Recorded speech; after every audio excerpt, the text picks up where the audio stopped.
Welcome to the Nerd Party.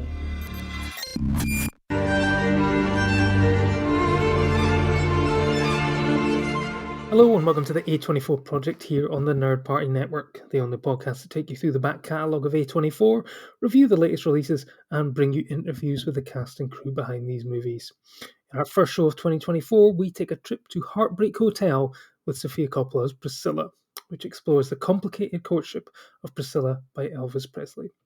I'm Dallas King, and with me is the Elvis to my Colonel Tom Parker, in that he's white. It's Lee Hutchison. How are you? Happy New Year. Happy New Year to you and everyone as well. I think we've got an exciting few months ahead. But yeah, I haven't seen that Elvis film yet. I've owned it and I keep meaning to kind of get round to watching it. But if I can tell anyone that I've seen a clip, I have seen that it's white clip. So when I was when kind of they mentioned this Colonel in the film, I was like, that's the It's White Tom Hanks guy. So I will definitely have to bump up watching Elvis in the coming weeks now after having seen Priscilla anyway. Indeed, that will indeed actually change the slight running order of the discussion then. But it's been a fairly quiet festive season for us, but in terms of releases, but we're gearing up for February because the UK will finally get the Iron Claw and the Zone of Interest, and we'll also look to tick off the blind spots on our resume, which are Showing Up, Earth Mama, and Medusa Deluxe, which one or either of us have seen at some point, but still need to get round to actually reviewing. So, but before we get to the main event, have A24 dropped any big news while we've been away? Well, the answer is yes, including just a couple of minutes ago, as Lee tagged me in a tweet. So, first up, I guess the biggest news over the last couple of weeks is that A24 are probably going, I'd say, all in on what would certainly be their biggest production yet. I believe technically their biggest production budget at the moment is still around $70 million for Beau is Afraid. But in terms of popularity and just the sort of scale and scope of what they're attempting to do, they have partnered with video game engineer Hideo Kojima to produce an adaptation of Death Stranding, a very, very popular video game. So when this news broke, along with the option to buy an official A24 T-shirt based on it, so they're all in at this point.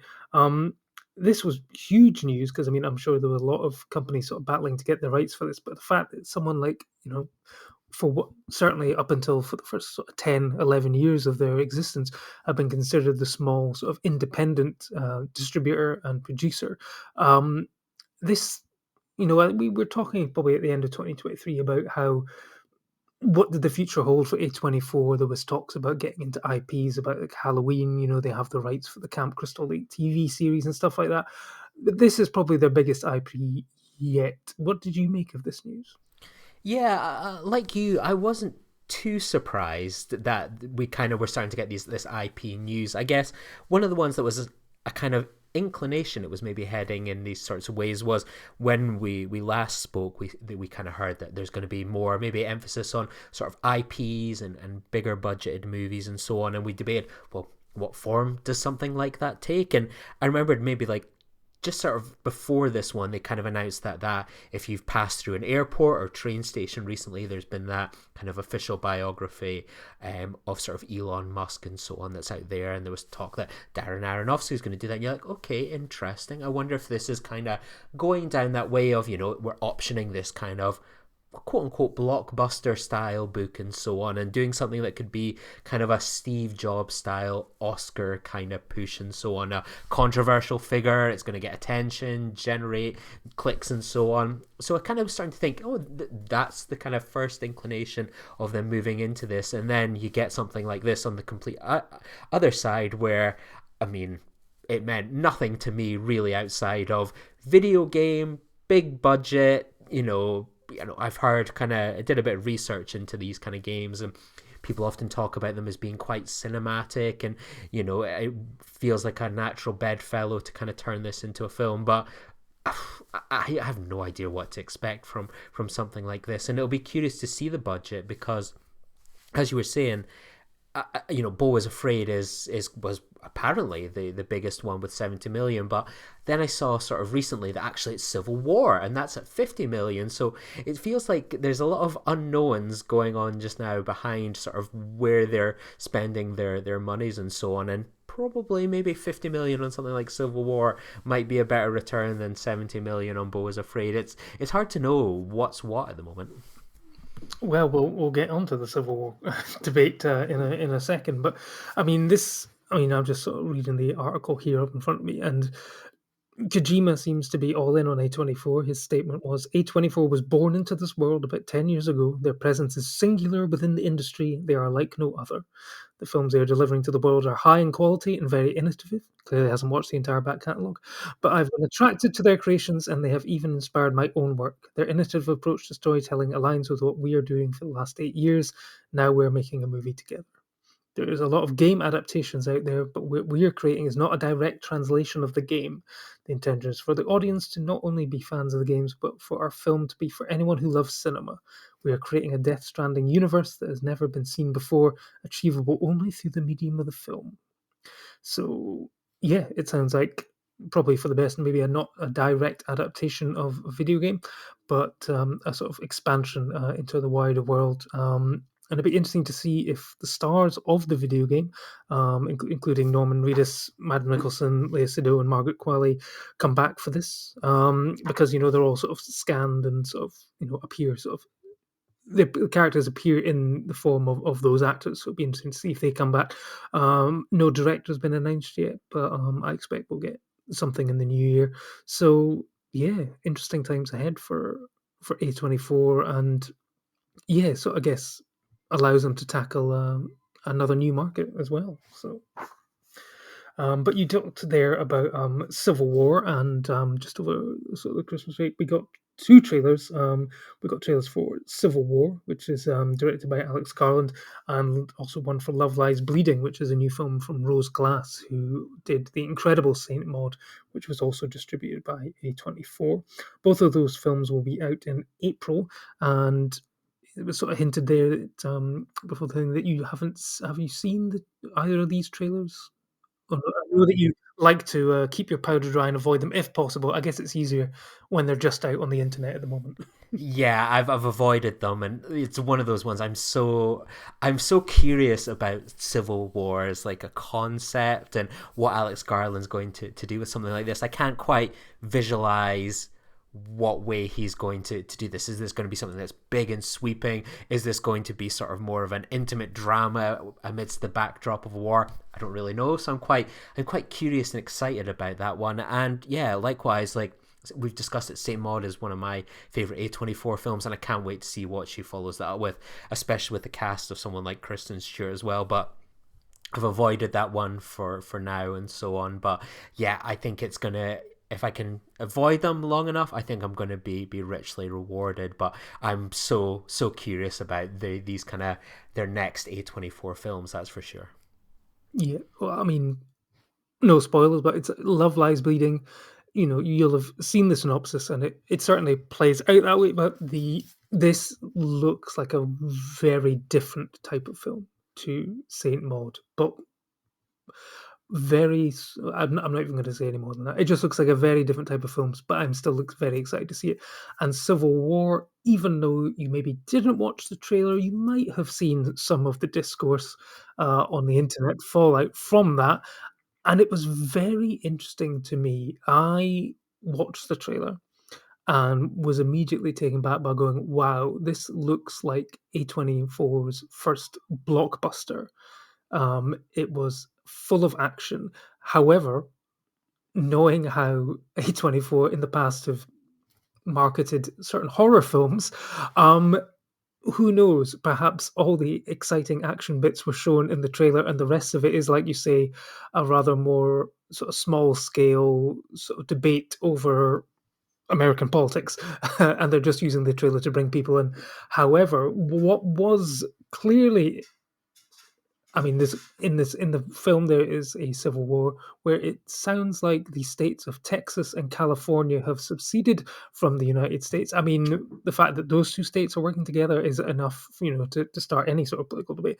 But the fact is that there were two types of reaction to this trailer. One was, "Oh my god, this looks amazing! I can't wait to see it," and the other one was, "This is an incredibly potentially dangerous and inflammatory film which we do not need right now." And of course, it was basically, if you looked at the people saying each statement, there was basically international critics who were like, "Wow, this looks fantastic," and then there were American critics who were like, I'm not too sure about this, Alex." So, I mean, what did you make of the discourse?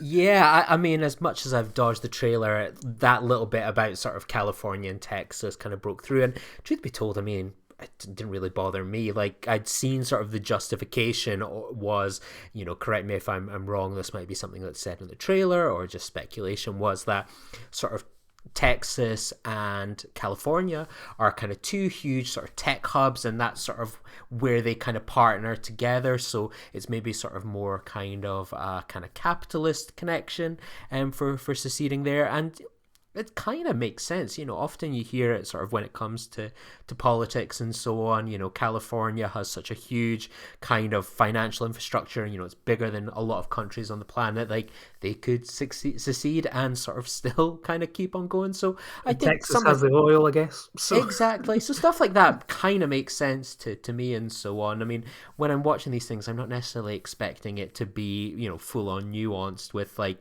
the interconnections on something like that. And I actually think it's going to make a really good double bill with, do you remember Boys State, Dallas? We reviewed that on Apple TV Plus, where I did indeed. and remember what they had it where it was like a kind of model sort of American Texas government or something like that, and the whole thing was someone was pitching that, oh, Texas should secede from sort of America, and there was the whole debate and discussion around that. So it's definitely got an A24 connection there. So I'm really curious to definitely see this one. And if people are saying something's not necessarily needed, especially politically, I tend to think that actually means it should be. I mean, I appreciate why people, especially in an election year, will be traumatized enough as it is in America, where kind of the fate of the Western world hangs again by the balance and so on. But I think it's going to be a very interesting watch and so on. Alex Garland, I know Men was a bit more missed than hit for some people, but he's always a filmmaker and a writer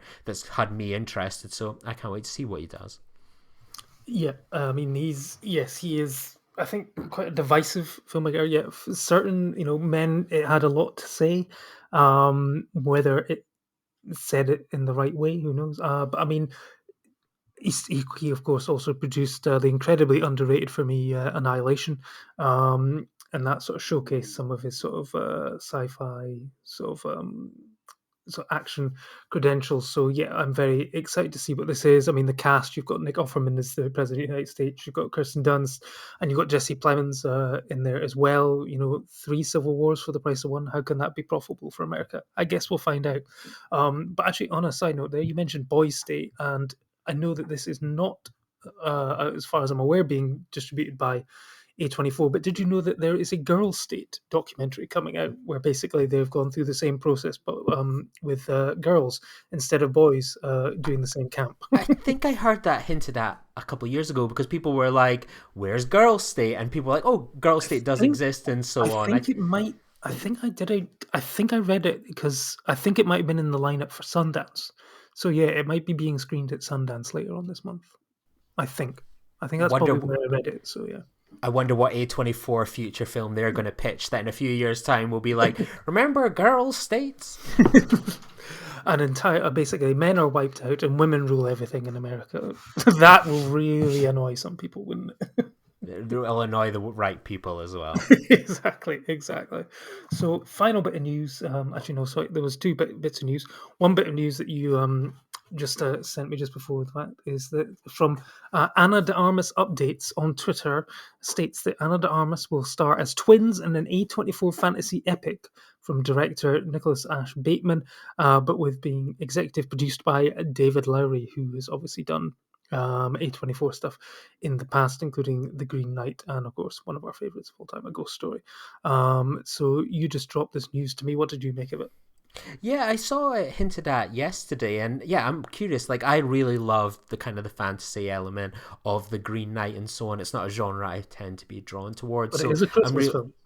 Yeah, it is a Christmas film, and it was quite good to see it over kind of a couple of the kind of, I think it was the Glasgow Film Theatre was showing that as part of their Christmas season. I think that's the second year in a row that's kind of happened as well. So it's definitely becoming a bit of a staple of these indie cinemas, which is a good sign. But yeah, I'm curious to see kind of, I think we've got a couple of really interesting films on the horizon involving David Lowry. I think his next film is, again, one I'm trying to keep myself kind of a bit surprised by. It is sort of like a kind of about a band or music or something like that, kind of maybe similar in the vein to something like Her Smells for A24. So again, that's one I'm very excited for. So yeah, curious to see what he does with the fantasy genre again. Hopefully it's more Green Knight than Peter Pan and Wendy. Well, I guess we'll just have to wait and see. But the final bit of news, now obviously I was very excited about one of the upcoming releases being the Iron Claw, because I was going to be getting to talk about two of my favorite things in the world, A24 and then it meeting the world of wrestling. However, possibly even greater than that as a crossover for me is the news that came out just towards the end of December that Dwayne The Rock Johnson will be starring in a biopic of UFC fighter Mark Kerr to be directed by Benny Safdie. So Safdie is obviously one of the reasons that I got into A24. I think Good Time was one of the sort of first films around 2017, 2018 that I started to recognize the logo, along with films like First Reformed and Hereditary, and of course they did the amazing Uncut Gems as well. So the fact that The Rock, we just talked about on our one of our previous episodes there, but it had taken 13 years for Nicolas Cage to finally appear in an A24 film. We're finally going to get The Rock appearing in an A24 film, and I think it's safe to say that this is a few worlds away from his typical family-friendly blockbuster fare, and potentially more in line with something like his performance in, dare I say it, Southland Tales.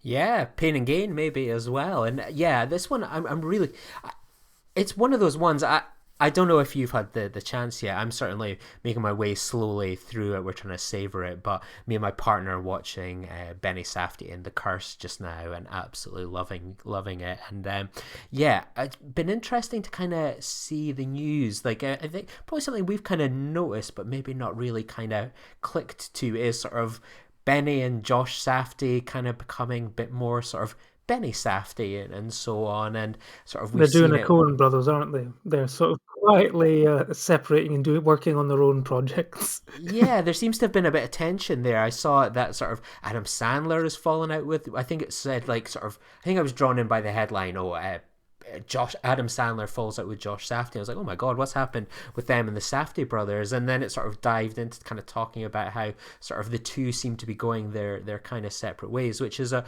real shame. But in terms of Benny Safdie, I mean, for someone that really just started acting in 2017, what you kind of see his career continuing to go with, obviously Good Time and Uncut Gems, which we've spoken about so much. But he's worked with some amazing directors in that time, and to say I'm absolutely Yeah, loving The in the Curse. I last don't know year, what you're he's. thinking of it. I've only watched the first episode. I haven't really, even though I've been off for the last couple of weeks, I just haven't had the time to It's a sit down and tough catch one to up. sit down and watch, isn't I it? think, yeah, it's like, oh, this is. So I think I'm gonna wait until all the episodes are available, and then I'll sort of get into it, and then yeah, get through. But it was the first episode was like, all right, okay. I mean, I'd heard that it was a tough watch. It's like very, very unique television in the way that it portrays its characters and stuff like that. But I'm very, very interested to see where this is going to go. But I mean, it sort of does cap off quite a fantastic year for Benny. He started off the year in the Obi-Wan Kenobi series. Very, very Well big. done on remembering that was a TV show that came out last year, Dallas. Yeah, yes. So yeah, there was that, and then you had supporting performances in the likes of "Are You There, God? It's Me, Margaret," and then of course Oppenheimer as well. So he's really, I guess, been focusing on the acting side of things this year. But it's great that he's going to be getting back into the director's chair. Hopefully the Safdies will be able to come back and work on a project. But I mean, it hasn't really hurt the Coen brothers. They've managed to do their own thing. They'll probably still always be known as the Safdie brothers, but actually, I guess I did notice there was a bit more separation on Twitter, wasn't there? Yeah. Who knows? Who knows what's happened there? If anyone does, give us a shout.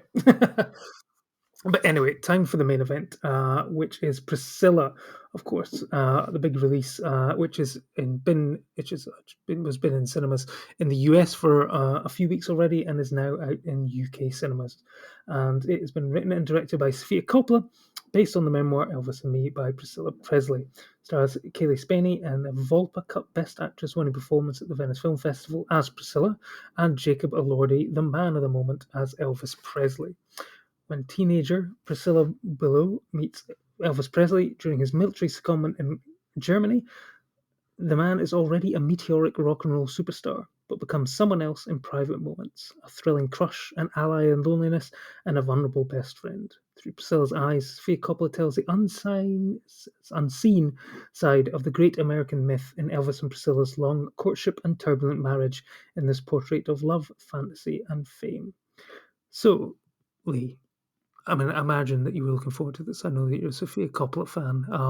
You had to wait longer than me. I was lucky enough to see it at the Venice Film Festival, but you were able to catch it just a couple of days ago, I think, on a 35mm print, which I imagine, given what I know of the film and having seen it, I think it would have suited the film perfectly.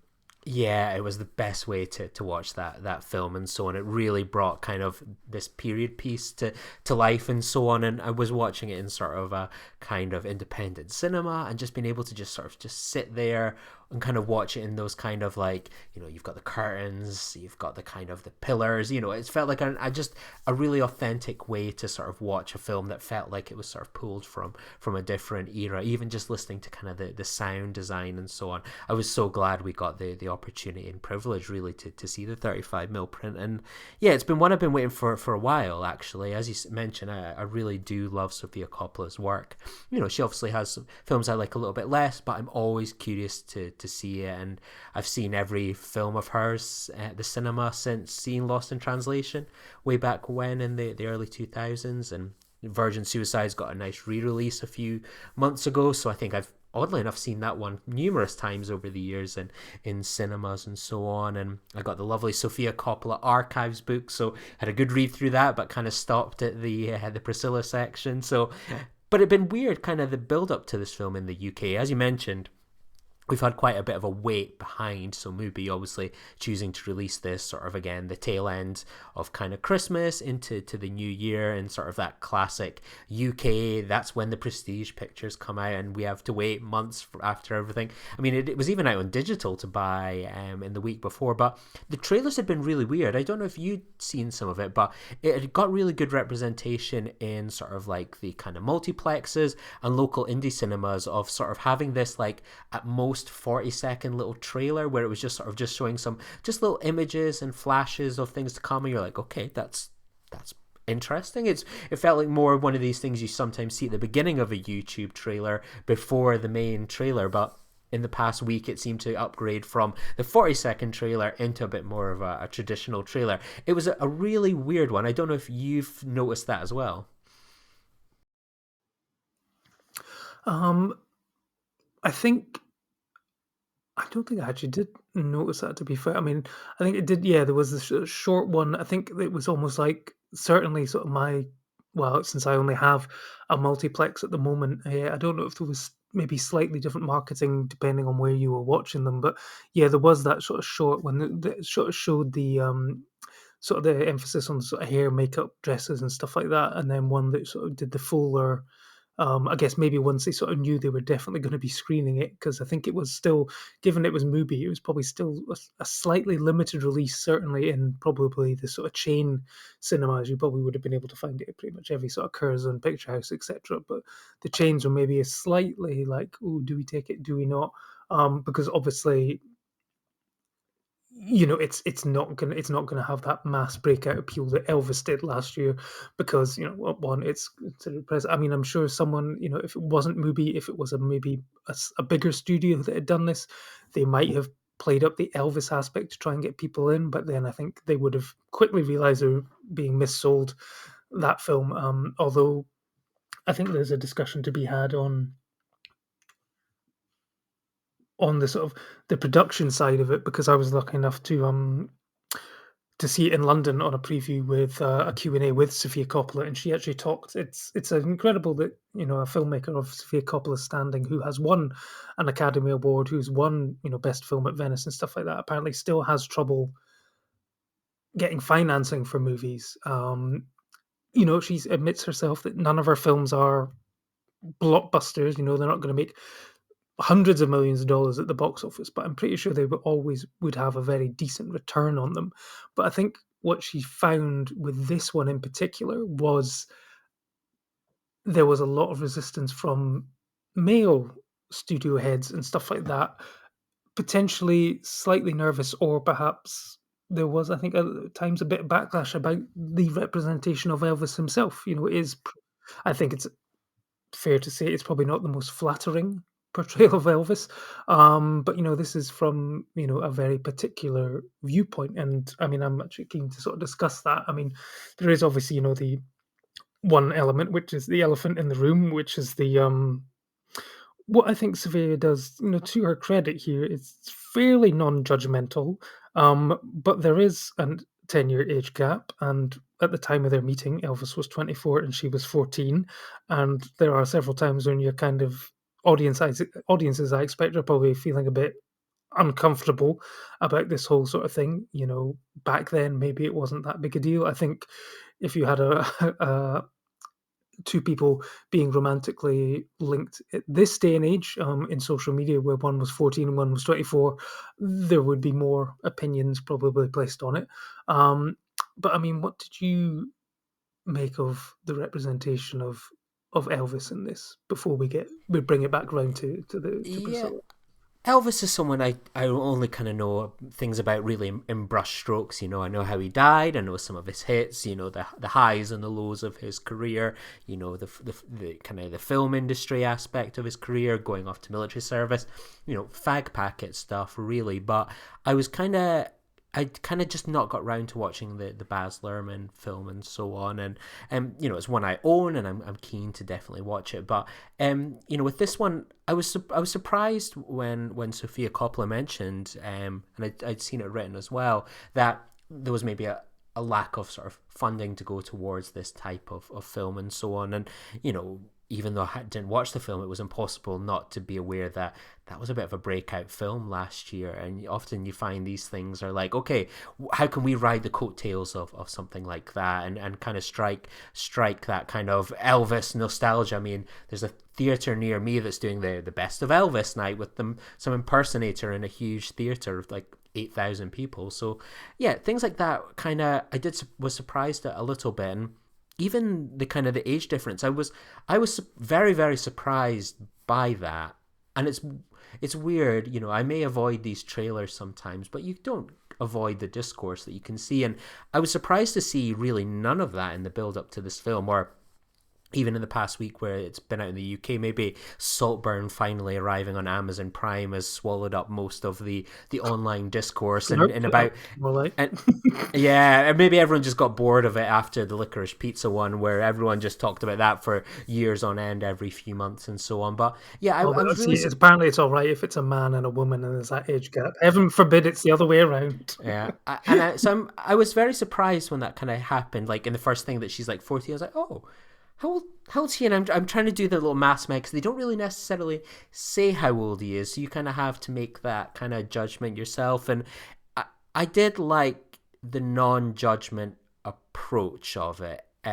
That's a different film, and the fact that it didn't seem to have a judgment at the time and so on, it would have felt disingenuous to make that something that it wasn't publicly or personally at the time. We can have those discussions, but that wasn't the story there to be told, and maybe that says something in itself. But it was really interesting to see that kind of slice of life of them together and their relationship. I think it really followed that through for really well for a while before perhaps sort of rushing towards the tail end of it all and so on. It was interesting to see, I think the dad of Priscilla posed it best, like, you have every woman in the world throwing themselves at you. Why would you be attracted to our daughter? And even then, it's not in a way of like, she's 14. It's like, why her? It's very fascinating the way it approaches that, and it certainly sits with you as an audience member. Yeah, it's sort of, the film sort of says, since it is based on Priscilla's own memoir, it is all from her point of view and what she saw as the relationship. So, yeah, it does hint at the parents' sort of initial sort of questioning and misgivings around it. I think the only real discourse I've seen online about it is that, well, if I was a parent, I would never let my child go off to Graceland and stuff with a rock star and stuff these days and things like that. But again, it was a different time, and it seems to suggest that Elvis was respectful of her, and apparently they maybe did not consummate their relationship until after they married. So I guess that is something to be looked at. But for me, I thought it was very sort of interesting, and I can see maybe why certain people might have felt that they didn't want to put money into it, because they have this idea of Elvis. Everyone has an idea of Elvis. If you were to ask someone to do a portrayal of Elvis based on what we know of him as the public performer, you will get someone like Austin Butler's performance in Elvis. That is the Elvis that everyone thinks that they know from the media. You've got other portrayals like sort of Kurt Russell's one. You've got I think when Elvis came out last year, I said that Austin Butler's one is probably one of the best performances I've ever seen, because it's the only Elvis I've seen that could naturally have turned into Bruce Campbell's Bubba Hotep Elvis.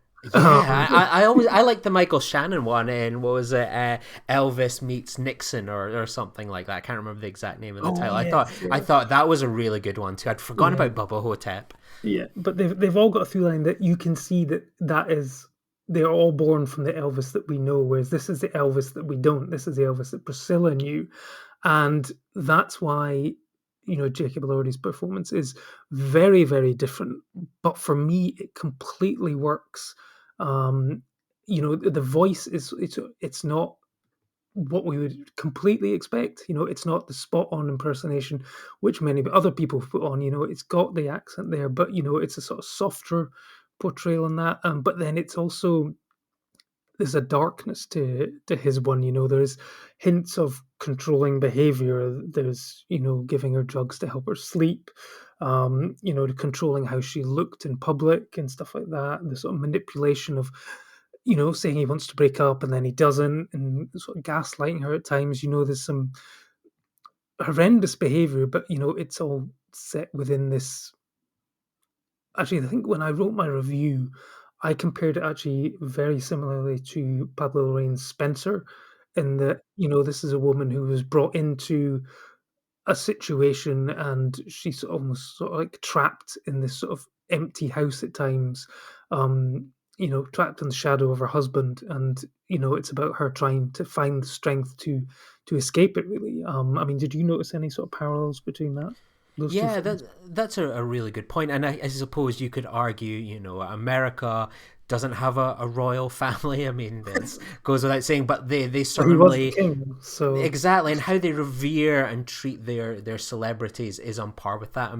Similar, they're behind these gates and so on, and what I liked about it was, Elvis as an individual and a human being in his own right, but so much of that is performative, from the way someone dresses and interacts, performs to the world, even what he's like around his friends. And it felt like what I particularly liked about this film and so on, and was that it was very much about those behind the doors things. It wasn't, very little of it was about them going on dates or on holidays or trips or whatever together, which probably does lead into kind of that controlling behavior that she's kept behind closed doors to an extent. But that's where you got to see him being at his most kind of realistic, warts and all kind of way, with the way they were taking the photos of themselves, which was quite romantic and cute. And then it just ends with sort of a bit of a play fight that goes that little bit too wrong. And I really liked that, where it was like, we're just focusing in on this period of time,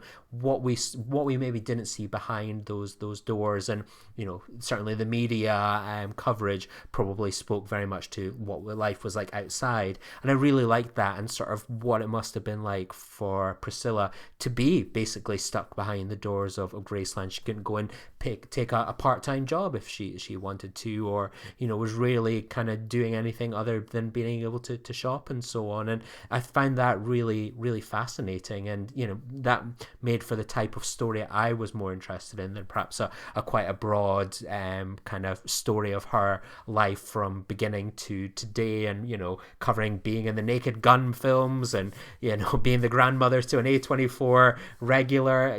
I liked the period they focused in on, but I do feel they rushed things towards the end. Actually, I mean, so in terms of your awareness of Priscilla, I mean, I think you sort of maybe mentioned it there. I mean, was your first exposure to her probably similar to me in the fact, and was it her performance, her appearance in The Naked Gun? Yeah, Naked Gun. That she was the mother, more sort of, kind of knew more sort of about her daughter.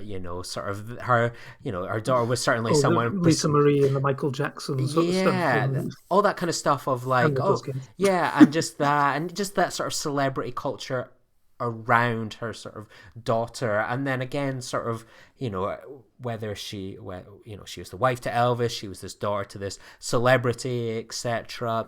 Her story seems to have kind of fallen through the cracks a little bit. She's been overshadowed by her former husband and sort of her kind of daughter, which is quite a fascinating way to find herself in. Yeah, because I know that sort of at the Q&A as well, there was a couple of sort of things that came up. One was, the fact that apparently, this film had clearly gone ahead with, Priscilla's blessing. Sophia had phoned her up and asked her, would I be able to make this film? I will write the script. You can have a look at the script. If there's anything you're not happy with, then we'll work around that. They talked about the he talked about that moment with the photographs and the Polaroids and stuff like that, and that was something that came up apparently out of a discussion. It wasn't in the book, just one of sort of the meetings he had, and she's like, and Sophia was like, "Do you have any of those Polaroids?" And Priscilla just sort of smiled and went, "No."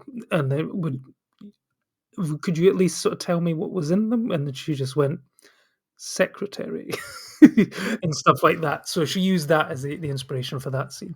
But then apparently there was sort of, once the film had been finished, there was apparently a rather angry letter that had been sent by sort of Lisa Marie, I think very sort of scared and worried about, I guess, how it was going to portray her father and stuff like that. But some would argue maybe potentially, justly, worried about that. But unfortunately, that issue was unable to be resolved before her death, sadly. But it's interesting that this is, it's all about, it's her story, and it's about putting that forward. And she is at the forefront of the movie, and in order to do that, you do need a very strong actress. And this is a tour de force, I think, for Kaylee Spenny. I mean, she's someone that I wasn't really familiar with going in, but then having recently caught just part of Pacific Rim Uprising, turns out that she was in that as one of the sort of co-leads along with John Boyega. So there you go. But she won Best Actress at Venice. I think it's a very good performance. I think if the system I think the system was potentially rigged in that Damien Chazelle could not award Best Actress to his friend Emma Stone, who he directed in La La Land. But I think this was a very excellent choice as well, because I think she's got a wonderful sort of ethereal beauty to her that works for the role. But in a snap of a finger, she can basically go back just with a look in her face that indicates that she is still a child in this situation. And I thought it was a really, really strong performance from her. What did you make of this star-making turn? I was the same. When I looked at sort of her IMDb afterwards, I was like, oh, oh yeah, she was in that as that little child or things like that. And yeah, she has that kind of presence where she looks so physically small and young, and I think that works really well to the film's effect. I mean, that's something we kind of have seen through countless kind of Sofia Coppola films, sort of these young characters, whether it's Virgin Suicides, Somewhere, Bling Ring, Beguiled, etc. So it felt kind of quite natural, but I felt like that really kind of again showed that sort of difference in dynamic where again it's not passing the judgment, it's just there on the screen for you to think about and reflect on, where you have someone kind of like that kind of, you know, the Elvis, you know, sort of played by Jacob Elordi, where you're kind of like, he's quite tall, got a kind of huge presence and so on, and she does look quite dwarf. She does look really young as well in it, and I think that really sort of worked well to again telling that story through sort of that visual medium of casting that I think we could all agree Sofia Coppola does so well. I was really impressed and really excited to see what she does next. It's nice to have, you know, surprises of people really kind of essentially coming out of nowhere, and you start to feel like, okay, I'm curious to see what she does next. I thought she did so well in this as well, and you know, it was great to see that kind of strength in that character grow as the film went on. Yeah, it's weird thinking about it now, in that sort of thinking about another sort of relationship in a Sofia Coppola movie where there was a huge age gap, and I'm just thinking Lost in Translation here, where, you know, Bill Murray was in his mid-50s by that point, and Scarlett Johansson was, I think, maybe sort of 17, 18 at the time. Yet looking back on that film, it's like it feels like Scarlett Johansson's character was older in that, or she had a more old soul in that. Whereas here, I'm pretty sure Kelly Spinney was older than Scarlett Johansson when she filmed this, but she just has a younger look to her, and the way she plays it is much more childlike and innocent to her. That, yeah, it feels like there's a larger age gap almost between between her and Elvis in this than there was in Lost in Translation. I think it's just down to sort of probably the writing and the acting in it as well. And I mean, Jacob Elordi, you know, he's, you know, we've obviously talked about him a lot when we did the sort of podcast episodes on Euphoria and stuff like that. But he's probably sort of the man of the moment at this point in time. You know, he's just Saltburn has been out for a couple of months, but it's also hit Prime just before Christmas. And people have opinions. It's impossible not to have opinions. There's memes. It's just one of those movies where it's like, yeah, you know, it's like I think, what was it? I saw a letterbox review. Was it Zoe Ryan Bryant who said, Jacob Elordi is so hot in this movie it drives everyone else insane. So, and I mean, he certainly has a presence. You know, when you need someone with a presence, if you know, in order to play Elvis. And Sofia Coppola was looking around, had been recommended Jacob, so she met him in a restaurant, and apparently just all it really took was, you know, they had a good conversation about the film anyway, but it was just seeing the reaction of young girls to his presence in that restaurant. Have you seen the video of her daughters Of her meeting daughters, it? yeah. Absolutely brilliant, isn't it? Yeah, and it's like, well, no, we're shooting here. Maybe afterwards. It's like, yeah, it's just like, oh, mom, what's the point in you being a director if we can't meet Jacob Elordi? I mean, for God's sake. But yeah, no, I thought he was fantastic in this, and yeah, he is a real sort of star as well, and I think, yeah, he's only got a bright future ahead of him as well. I think it's very different to what he's. I mean, actually, I guess actually in some ways I was about to say they're all different, but actually all of his roles do have a similar quality in that people are just essentially drawn to him, you know, in the roles, you know, Saltburn, he draws people into his world, to be obsessed with him. Elvis is people just are drawn to him, and I guess actually, a lot of the girls in Euphoria were drawn to him for better or worse than that Yeah. as well. So Absolutely, yeah, and I wasn't blown away by his performance really in Saltburn, and it's not a film. I'm on the opposite side. I didn't think it was a great film at all, really.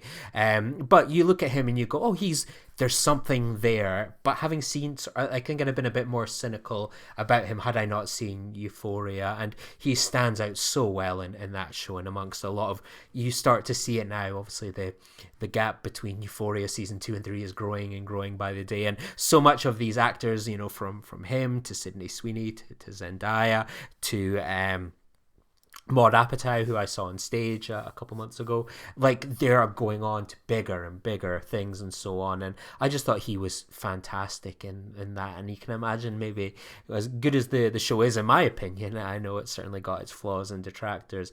You can imagine a lot of them wouldn't be complaining if the show just sort of had comes to a natural conclusion, especially after sort of Angus Cloud's passing as well and so on.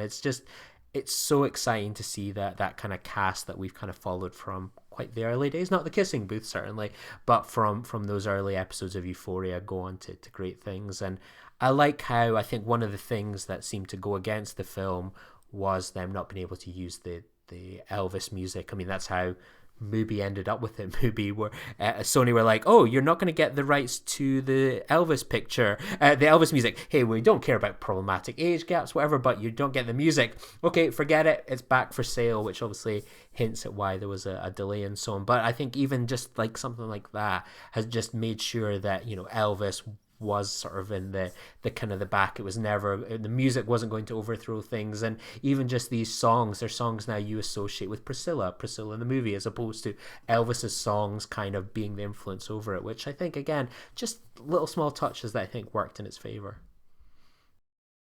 yeah, no, because you were talking earlier about the fact that you saw it on 35mm and how that medium worked for the look and the feel of the film. It did feel like a sort of timeless period classic, yet you got to balance that out against the fact that the soundtrack, as Sofia Coppola does, she will take songs from any period of time and put them into a film if it works for the film. And she does that here. There's a mixture between sort of classic music of the era and sort of modern sort of pop songs laid over to sort of, I guess, give people a glimpse into, well, this is what a teenage girl would have potentially been sort of listening to, and it helps connect the teenagers of the day with the teenage Priscilla back in that. Yeah. And I it's mean, similar to Marie Antoinette, and it's crazy when you think about it, like what you think of that film did with like modern pop songs and so on. People were like at the time like, oh, this is really unique. I don't know how we think about something like this. And it works really well here, where again the songs are quite timeless in a way. They're songs of the time, not of the time, and I think that's it's such a good touch as well. And again, just sort of brings its own unique soundtrack, and it's not just a period piece, but like what you associate sometimes with Sofia Coppola, a bit of a tone piece as well. yeah, and I was really gutted that we ran out of time at the Q&A, because I did have a question lined up, but it was basically going to be asking about two very specific needle drops. And one for me was at the moment where Elvis proposes to Priscilla, they use the main theme from Terrence Malick's Badlands, a film which features a man in his mid 20s, absconding with a young girl in her teens, where things do not work out particularly well for the couple. And I thought that was a rather pointed reference to the potential doomed fatality of their relationship. And the other one was the fact that this was the second 2023 film where a woman's identity, independence, and agency are threatened by an insecure man who struts around to the disco version of Also Sprach Zerstürer. The other one, of course, being Barbie, where that song was used as Ken suddenly discovers the world of patriarchy, which is more than just about horses. So There you go. You've blown my mind with that. So I guess that sort of brings us to the final sort of moments in the film. I'm not going to spoil it for you, but it's I think it's common knowledge that the couple did divorce, and the final moments feature Priscilla leaving Graceland to the tune of Dolly Parton's "I Will Always Love You." Yes, people, Whitney Houston did not actually do it first. It was a Dolly Parton song first.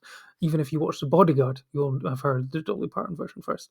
But Sophia talked about the fact that this song is not only a liberating one from using a woman's voice, but the fact that Dolly Parton refused to sell Elvis the rights to this song. He wanted to record it himself, but she refused to sell him the rights, and kept a hold of him, which was a very wise choice on her, because she would have made a pretty penny following The Bodyguard as well.